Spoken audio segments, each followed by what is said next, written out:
నమస్కారం. నేను డాక్టర్ శ్రీనివాస్ చెల్లిమల. ఈరోజు మనము చెప్పే టాపిక్ వచ్చేసి హెయిర్ ఫాల్. ఇది కామన్‌గా చూస్తే చిన్న ఏజ్ అంటే ఈవెన్ టీనేజర్స్ నుంచి ఈవెన్ మిడిల్ ఏజ్ వాళ్ళ వరకు కూడా మమ్మల్ని అడుగుతుంటారు. జుట్టు రాలిపోతుంది.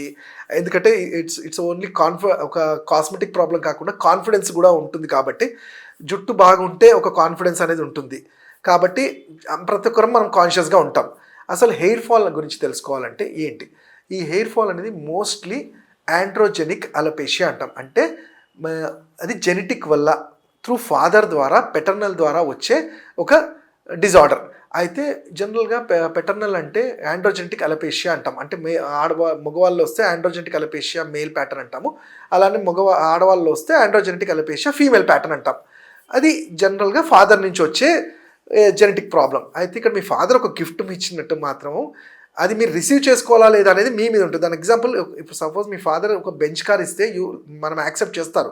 కాకపోతే ఒక ఆప్షన్ మనం వద్దనే ఆప్షన్ ఎలా ఉంటుందో, ఎంత జెనెటిక్ ఫ్యాక్టర్ హెయిర్ ఫాల్ అవుతున్నా కానీ మన ఇమ్యూనిటీ బాగుండి రెసిస్టెన్స్ బాగుంటే ఆ హెయిర్ ఫాల్ని అరికట్టవచ్చు. దానికి చేయాల్సింది ఏంటి? మనం చూస్తే ఏంటంటే పేరెంట్స్కి హెయిర్ ఫాల్ ఉన్నా వాళ్ళకి ఒక సర్టన్ ఏజ్ తర్వాత వచ్చినా మనకి రాకుండా ఉండాలంటే మనం తీసుకునే డైట్, మనం చేసే మెయింటెనెన్స్, మన బాడీని ఎంత మంచిగా మెయింటైన్ చేస్తాం దాని మీద డిపెండ్ అయి ఉంటుంది. సో ఇవన్నీ కాకుండా ఇంకోటి ఏం చూస్తాం, పొల్యూషన్ వల్ల చూస్తుంటాం. అంటే జనరల్గా మనము ఈ రోడ్స్లో ఈ పొల్యూషన్లో తిరగటం వల్ల ఫాలికల్స్లో ఉండాల్సిన స్ట్రెంత్ తగ్గిపోయి వీక్ అవటము. అండ్ ఇంతకు ముందులాగా కంపల్సరీ మనం ఆయిలేషన్ అనేది చేయట్లేదు. బాడీ అంటే స్కాల్ప్కి ఆయిలేషన్ అనేది ఉట్టి హెయిర్ గ్రోత్ గురించి కాదు, మన హైపోథాలమస్ అనేది ఎప్పుడు చాలా హీట్ జనరేట్ చేసే అంటాం.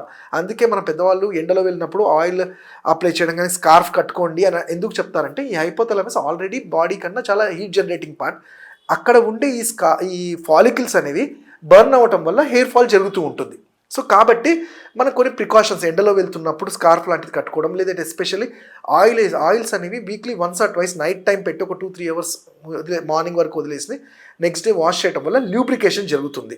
అయితే ఇప్పుడు హెయిర్ ఫాల్ జనరల్గా జరిగే ప్రాసెస్ ఏంటంటే ఇవి 3 ఫేజెస్లో ఉంటుంది. ఒకటి హెయిర్ బడ్డింగ్ అంటాం. అంటే చూస్తాం మనం చిన్నపిల్లల్లో హెయిర్ స్టార్ట్ అయ్యే 9 నెలలకి హెయిర్గా అవుతుంది.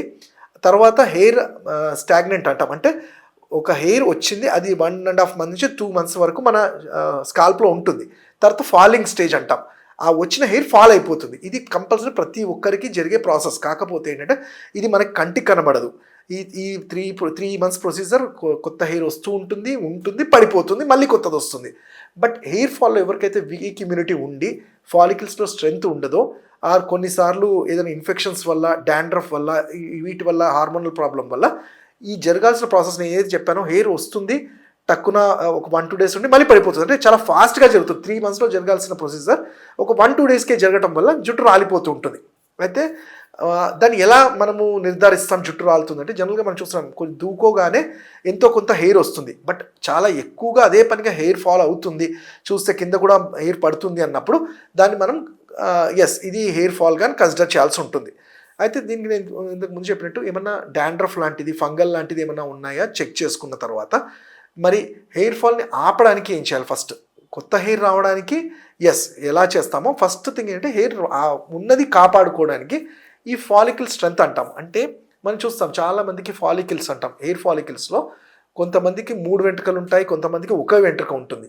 సో ఉన్న ఆ ఫాలికల్స్ని మనం మంచిగా నరిష్ చేయగలిగితే అందులో 3-4 హెయిర్ రాగలిగితే ఫాలికల్స్ తక్కువ ఉన్న హెయిర్ అనేది మంచిగా ఉంటుంది. ఇది ఒక పద్ధతి. ఇంకోటి ఏంటంటే జనరల్గా స్కాల్ప్ స్ట్రెంథనింగ్ అంటాం. అంటే కంప్లీట్గా ఈ ఫాలికల్స్ డెడ్ అవ్వవు, ఓన్లీ పని చేయకుండా ఉంటాయి. కాబట్టి వాటి కోసం ఏంటంటే ఎక్కువ నంబర్ ఆఫ్ టైమ్స్ కొంచెం కోమ్ చేయమంటాం. అంటే మనం వుడెన్ కోమ్తో కొంచెం లైట్గా మసాజ్ చేయడం వల్ల స్కాల్ప్ సర్క్యులేషన్ పెరుగుతుంది. మసాజ్ లాగా అయినప్పుడు ఫాలికల్ స్టిమ్యులేషన్ జరుగుతుంది. అలానే వీటికి కావాల్సిన ఆక్సిజనేషన్ నస్యకర్మ అంటాం.